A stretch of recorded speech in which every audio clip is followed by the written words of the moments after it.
Ubiquemos el texto. Isaías, libro del profeta Isaías, capítulo 6, versos 1 al 8. Dice así la Sagrada Escritura: en el año en que murió el rey Usías, vi al Señor sentado en un majestuoso trono, y el borde de su manto llenaba el templo. Lo asistían poderosos serafines. Cada uno tenía 6 alas. Con 2 alas cubrían el rostro, con 2 cubrían los pies, y con 2 volaban. Se decían unos a otros: Santo, Santo, Santo es el Señor de los ejércitos celestiales. Toda la tierra está llena de su gloria. Sus voces sacudían el templo hasta los cimientos, y todo el edificio estaba lleno de humo. Entonces dije: todo se ha acabado para mí. Estoy condenado porque soy un pecador. Tengo labios impuros y vivo en medio de un pueblo de labios impuros. Sin embargo, he visto al Rey, el Señor de los ejércitos celestiales. Entonces, uno de los serafines voló hacia mí con un carbón encendido que había tomado del altar con unas tenazas. Con él tocó mis labios y dijo: ¿ves? Este carbón que te ha tocado los labios, este carbón te ha tocado los labios. Ahora tu culpa ha sido quitada y tus pecados perdonados. Después oí que el Señor preguntaba: ¿a quién enviaré como mensajero a este pueblo? ¿Quién irá por nosotros?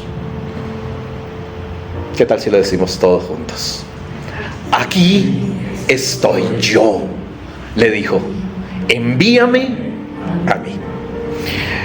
Señor, bendice la exposición de tu palabra. Reproduce ese texto en nuestra realidad. No solamente porque, como Isaías, también pertenecemos a ese gremio de pecadores con labios impuros, y vivimos en medio de un pueblo que también tiene esas impurezas. Eso es indudable. Pero nos acogemos a tu misericordia, al Dios que habla, al Dios que se aproxima, al Dios que envía, al Dios que concede esta gracia maravillosa. Por eso, que tu palabra, Señor, no solo nos hable, sino que nos motive a tener la misma actitud que tuvo el profeta Isaías. Te damos toda la gloria y toda la honra. Amén. Muy bien, hermanos. Hoy estamos frente a una solemnidad. Y solemnidad porque es una ceremonia, ¿no?, especial. Algo muy solemne, es algo que celebramos con esa categoría. Y creo que es por su significado y por la grandeza también. Pero no solamente es una solemnidad, también es un misterio. Y un misterio que por 2000 y pico de años la humanidad, y especialmente los teólogos, los biblistas y la misma academia, han tratado, a lo sumo, han hecho elucubraciones en torno a la Trinidad de Dios, que es lo que celebramos este domingo. Y bueno, teorías, todas las que ustedes quieran, pero quizás ninguna ha podido explicar un misterio tan impresionante. Parece que eso no está dado para nuestra inteligencia humana aún, quizás más adelante, pero por lo menos por ahora no logramos entender. ¿Cómo así que una triunidad o un Dios trino? Cada uno con una personalidad, cada uno con una característica, pero todos uno. Esto es algo muy, muy complicado. Por eso yo creo que es mucho mejor dejar que el misterio siga siendo misterio y nosotros buscar otras alternativas, ¿no? Quizás el que más se ha acercado y que por lo menos a mí me gustó un poco fue el libro de La cabaña, que posteriormente se convirtió en película, ¿no? El autor y el director de la película abordan el tema desde el absurdo para tratar de disimular un poco la incomprensión. O dígame si no es absurdo que a papá lo represente una mujer afroamericana gorda que le gusta el jazz, que le gusta el blues y le gusta el pop. Eso fue lo que le patinó y eso fue lo que generó las críticas de todos los teólogos del mundo. No poder comprender a un Dios de esa dimensión, un Padre que tiene esa capacidad, evidentemente. O un joven judío de 33 años apenas, que usa vaqueros y camisas leñadoras, sencillo, asequible, de mirada profunda y excelente humor. Ese representa al Hijo. Qué absurdo, jamás me hubiera imaginado al Hijo desde esa perspectiva. Y al Espíritu Santo una vez más. Un ser un tanto andrógino, se ve que es una mujer, pero también pudiera ser un hombre, muy delgada, finita, estética, conmovedora. Uno la ve en medio como de esa fragilidad que si se toca se rompe, pero también con una fortaleza y una sabiduría increíble, una dulzura extrema y asiática además, ¿no?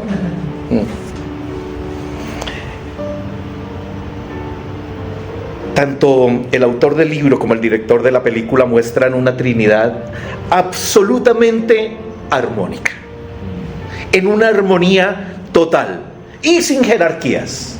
No hay tal cosa como una pirámide, hay un círculo de amor que lo comparte todo, que se manifiestan según la necesidad de la persona.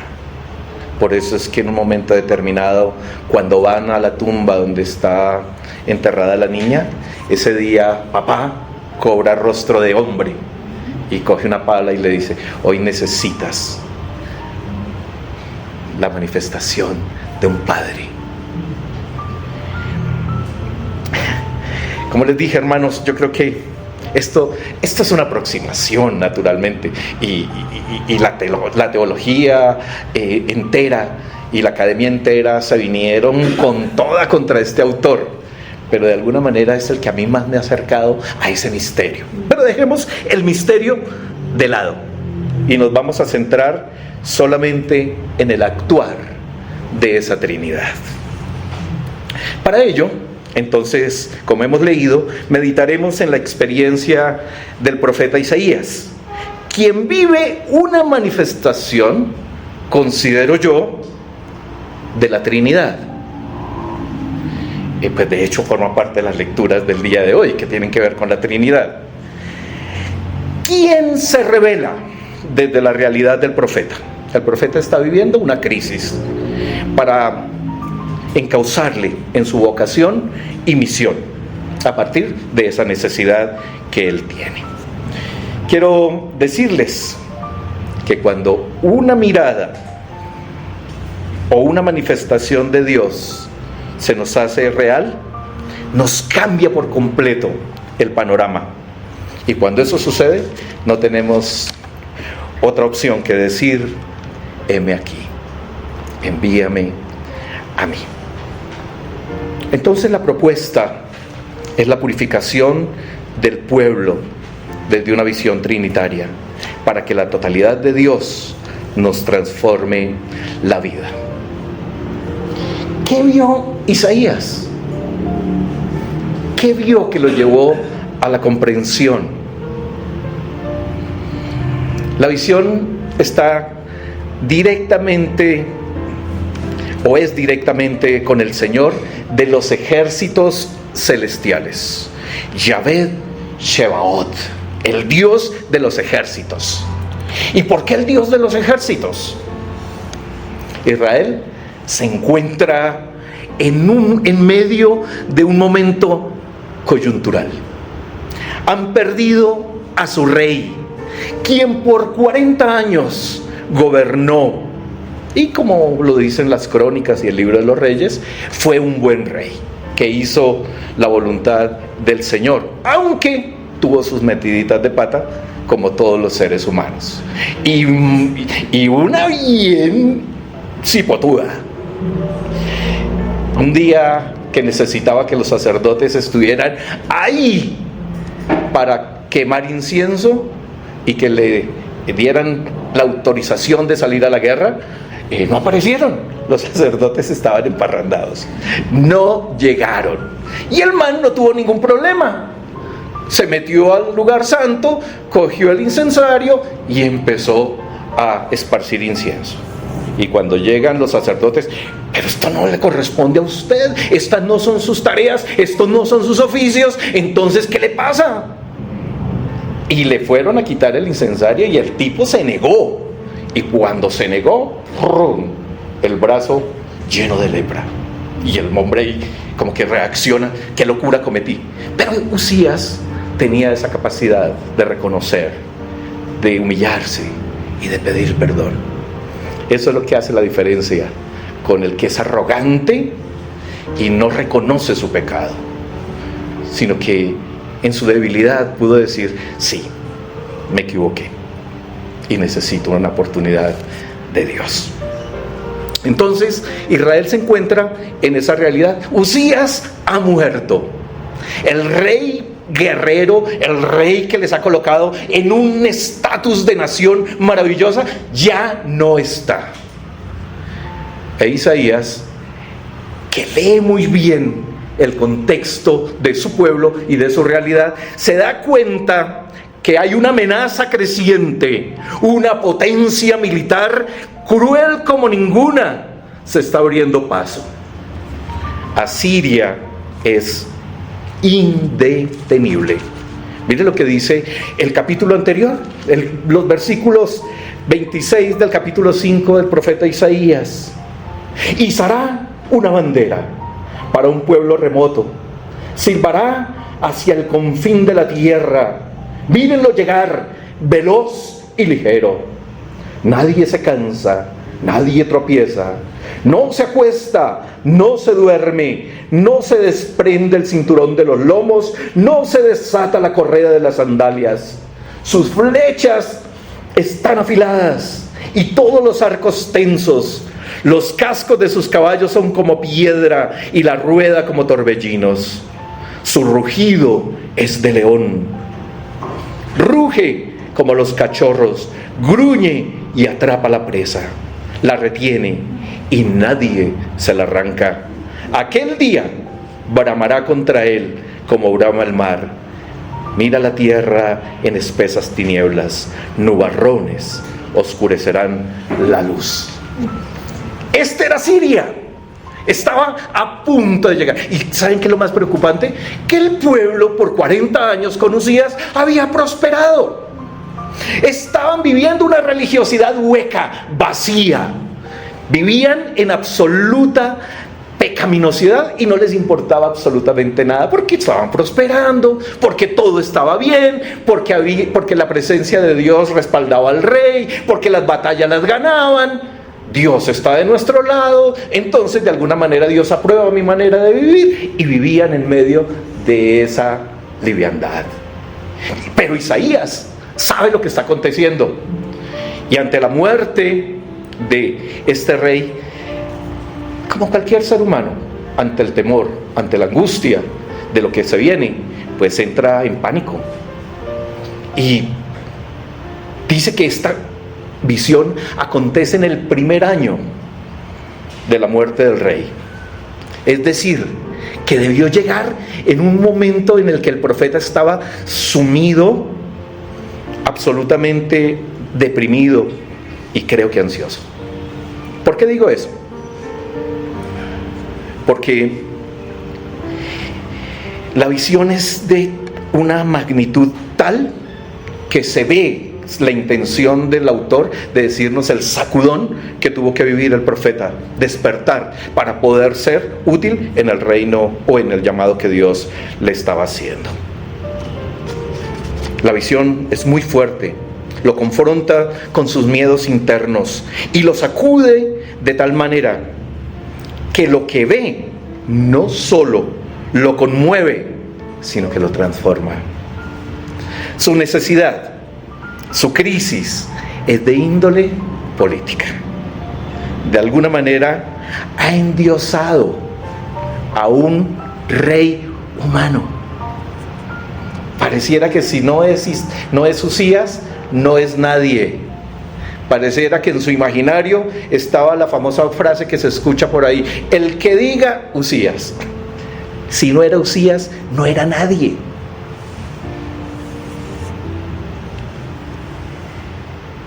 Entra al templo en búsqueda de paz. ¿Cuánto tiempo dejó de ir? No lo sabemos, pero probablemente en medio de su depresión, en medio de su lucha, en medio de su angustia, debieron pasar días seguramente. Y entra en búsqueda de paz o de consejo, quizás de certeza. Y se encuentra con el rey. Pero ¿qué rey? ¿Y con qué características? Lo interesante es que su mirada se centra en la espectacularidad del trono y en la majestuosidad de los vestidos, en la excentricidad de los servidores y en el diálogo de los mismos. Si yo veo al rey en ese trono, seguramente yo me detengo en su rostro, en su mirada, en su expresión, probablemente. Pero es que Isaías sabe que ni siquiera es digno de ver ese rostro. Y seguramente por eso nos cuenta más bien las otras particularidades. Esto es de una dimensión tal, mis amados hermanos, que los serafines, quienes ministran en la misma presencia de Dios, tienen unas características muy interesantes. Pero a él, más que la forma, lo seduce por completo lo que decían, el cántico que estremece los cimientos del templo. El templo era una construcción sólida. Ese templo estaba bien hecho. Y el cántico de esos serafines conmovía ese templo. Pero además, como una manifestación impresionante, pues naturalmente se llena de humo. Es indudable que es una manifestación de Dios. Me imagino a Isaías ante este suceso. Yo preocupado, deprimido por Usías, por un rey, con la necesidad de que Dios nos responda con un nuevo rey para nuestro pueblo. Y se me presenta este rey tan impresionante.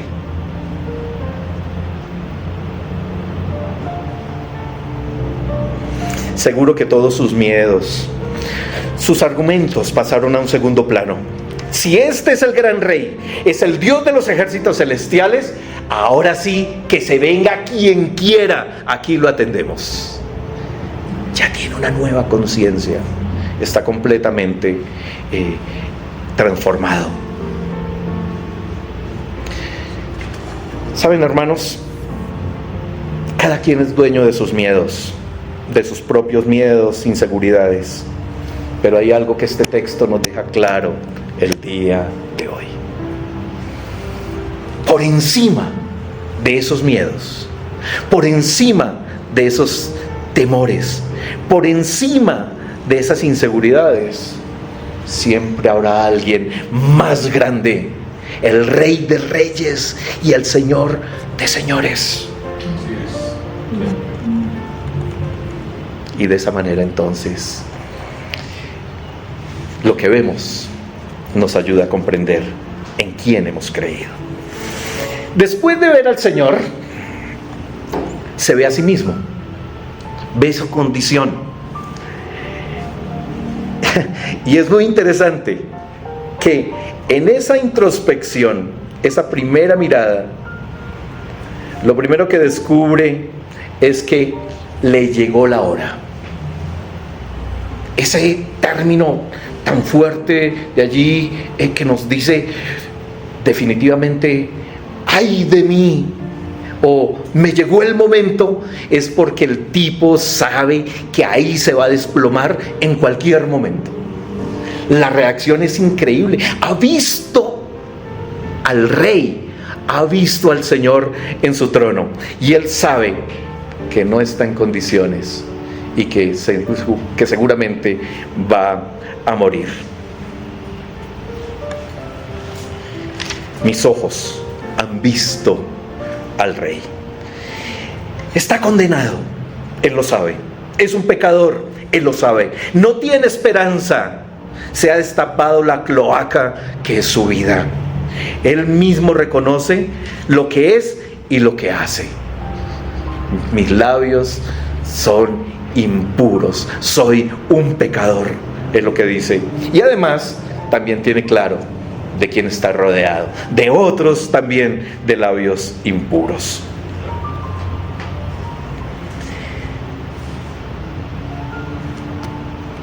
Está muerto, literalmente. Una vez ha visto su condición, y muy a pesar de sus supuestos teológicos, no muere en manos del Señor de los ejércitos, sino que es perdonado y purificado. ¿Ustedes se imaginan cómo la mente de Isaías debió quedar volando? Él espera la muerte sencillamente porque es lo que ha aprendido toda la vida. Pero resulta que no muere, sino que más bien recibe una oportunidad, un nuevo rostro de Dios. Ha visto y ha comprendido. La forma es dramática.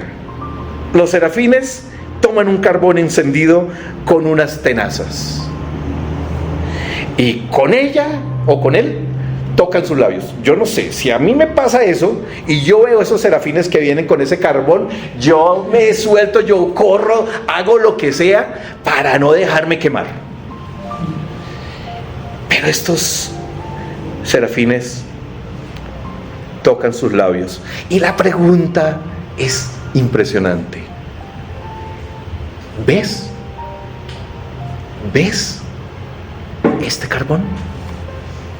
Parece ser que la mirada de Isaías estaba oscura, estaba nublada, estaba en otro lado, completamente enajenado de su producto de su duelo y producto de la idolatría que había vivido. Pero ahora ve. Y los serafines le dicen: este carbón te ha tocado los labios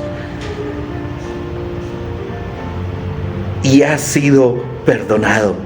Qué importante ser conscientes de lo que está pasando, hermanos. Cuando nosotros vemos, podemos comprender perfectamente. Y así, entonces, podemos vivir el llamado, la vocación y la misma misión. Se acabó la idolatría. Su convivencia, o su conciencia, está centrada. Sus labios tienen una nueva narrativa. Ahora hablará que el Señor de los ejércitos celestiales está al control, peleará por ellos y los perdonará. Ha visto al Señor, al mismo Dios, pero también, ¿saben? Ve la necesidad. Isaías escucha una voz, ya no ve nada, ahora escucha una voz que dice: ¿a quién enviaré? ¿Quién irá por nosotros? Y escucha, porque yo creo, hermanos, que quien ve, comprende, y quien comprende puede oír. Pero ese oír no es solo el sentido de las voces que llegaron y tocaron el tímpano, hicieron conexión con las neuronas. No, ese oír de allí es la sensibilidad con la realidad. Ahora entiendo, ahora comprendo lo que este pueblo necesita. Y si el Señor necesita a alguien, yo estoy aquí. Y por eso la respuesta a la pregunta es tan contundente, tan puntual. De una vez, aquí estoy yo. Le dije: envíame a mí. Este es otro ser humano. Se fue el miedo, se fue la desconfianza, se fue la angustia, se fue la desesperanza. Ahora se evidencia certeza, seguridad, arrojo. El pueblo envanecido necesita un profeta, y él es quien debe asumir, y lo tiene claro. Vio, escuchó, comprendió. Se cierra el círculo de la transformación y se inicia su misión. Les anuncié al comienzo que veía una manifestación de la Trinidad. Ahora, eso es lo que yo veo, una manifestación de esa Trinidad. ¿Sí recuerdan el cántico de los serafines? Santo, santo, santo. Pues no es por eso, porque obviamente los judíos no eran trinitarios. Los judíos no tenían un concepto de Trinidad. Pero por muchos tiempos la iglesia protestante especialmente se interpretó que aquí, como el Señor dijo: ¿quién irá por nosotros? Entonces allí estaba la figura del Padre, del Hijo y el Espíritu Santo, y cada uno era santo. Pero obviamente era una lectura un poco descontextualizada. Hoy en día podemos entenderlo desde otra perspectiva, más bien desde lo que dice la misma Escritura. La Escritura dice que a Dios nadie le vio jamás. ¿Y qué pasaba si lo veía? Moría. El más cercano fue Moisés. Vio la sombra, ni siquiera vio la espalda. Vio la sombra de la espalda. ¿Y qué pasó? Ese man duró iluminado como un resto de días, brillaba, y todo el mundo: tápese, tápese, Moisés, porque esta vaina nos vas a enloquecer con esto. Apenas viendo la sombra de la espalda. ¿Ustedes se imaginan dónde lo hubiera visto? Muere. Entonces, ¿a quién vio Isaías? ¿A quién vio Isaías? Es la pregunta. Y obviamente, hermanos, por la misma Escritura podemos entender que vio al Cristo preexistente.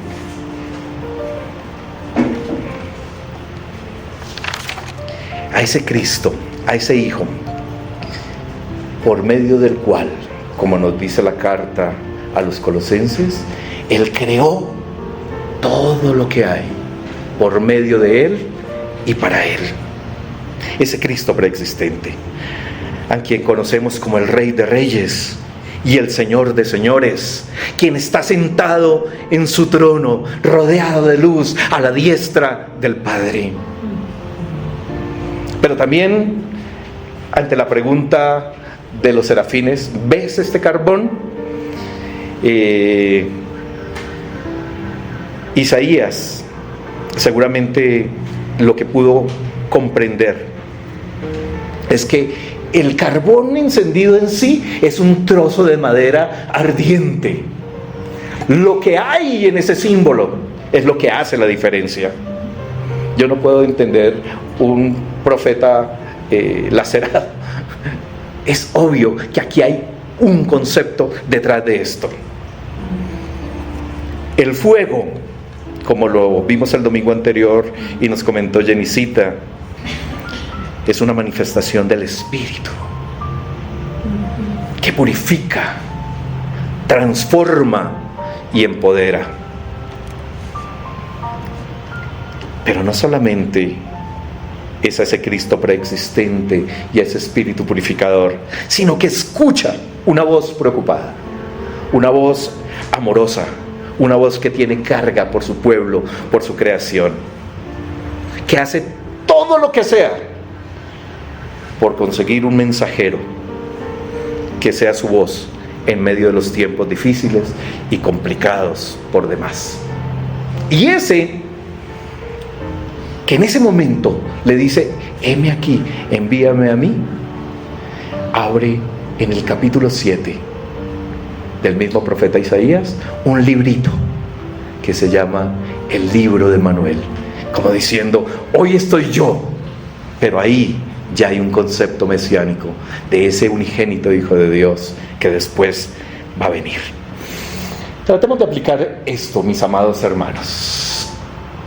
Ya vimos la visión de Isaías, ya les di mi visión de la Trinidad, pero ahora es la visión de ustedes. ¿Qué ve usted? ¿Qué ve usted? Y si ve, ¿qué va a hacer? Solo así habrá comprendido. Hicieron un estudio planetario. La pregunta fue: ¿qué sensación tienen del mundo después de la pandemia? ¿Cuál creen que ganó? ¿Cuál quedó en primer lugar? Paz, dice el pastor.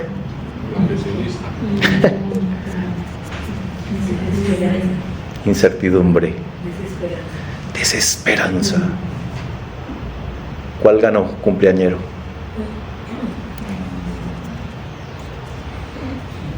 La negativa. Sí, todos, en su gran mayoría, la respuesta que más se dijo en todo el mundo fue angustia. Angustia. Vivimos en un mundo angustiado. No hay norte. Están regresando los nacionalismos. ¿Quién se hubiera imaginado? Después de esa locura nazi, ¿quién se hubiera imaginado que los nacionalismos iban a regresar? Y están regresando. Y otra vez va a haber catástrofe. Seguro, hermanos, va a haber catástrofe. El mundo se polarizó.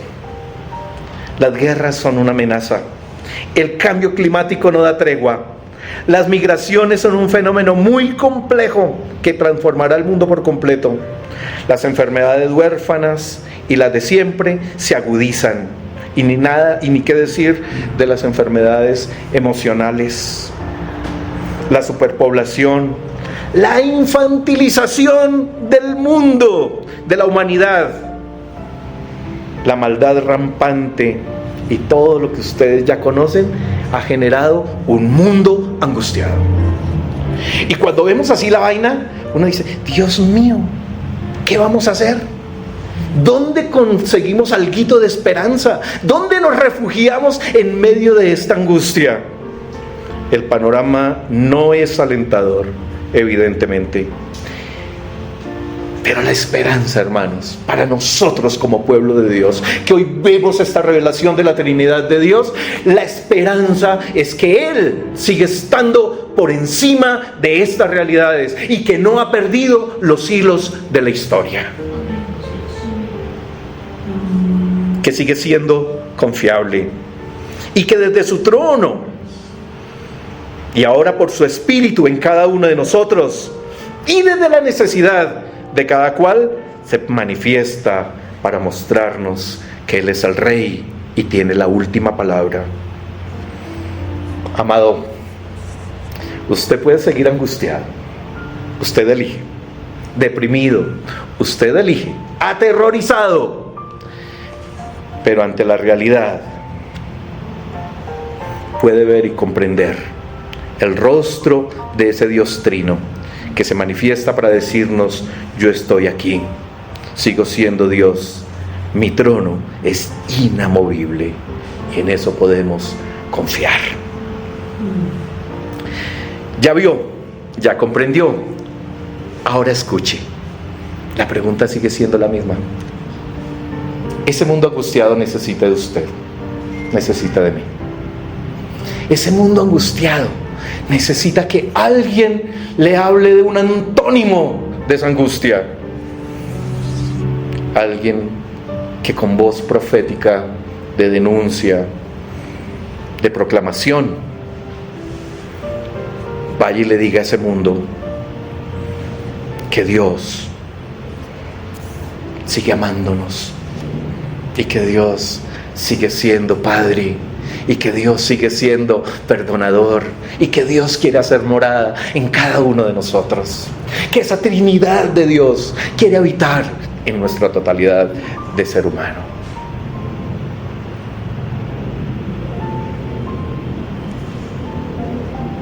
Creo que nosotros somos los Isaías de esta generación, para decirle al mundo que este Dios de amor se hizo hombre y habitó entre nosotros, como se lo dijo a Nicodemo.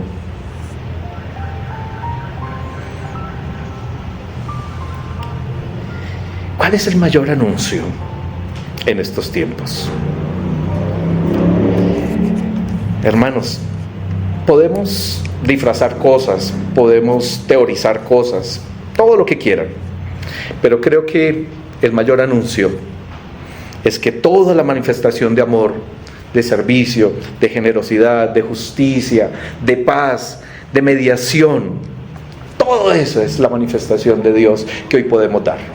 Creo que ya no estamos en el tiempo de repartir trataditos, ya no estamos en el tiempo de esas telecampañas, de esas carpas de circo donde habían televangelistas. Creo que todo ese tiempo pasó. Estamos en el tiempo en que esa manifestación de amor, de servicio, de generosidad, de justicia, de paz, de mediación que la iglesia puede dar, es lo que va a hacer la diferencia. Esa es la voz profética que vamos a tener a los que están afuera.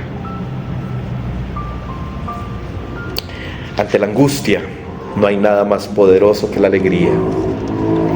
Hermanos, tenemos que recuperar la alegría como iglesia. Hermanos, tenemos que recuperar la alegría. Pero la alegría no para estar en sábado felices. El fruto del gozo. El fruto del gozo que nos da su Espíritu.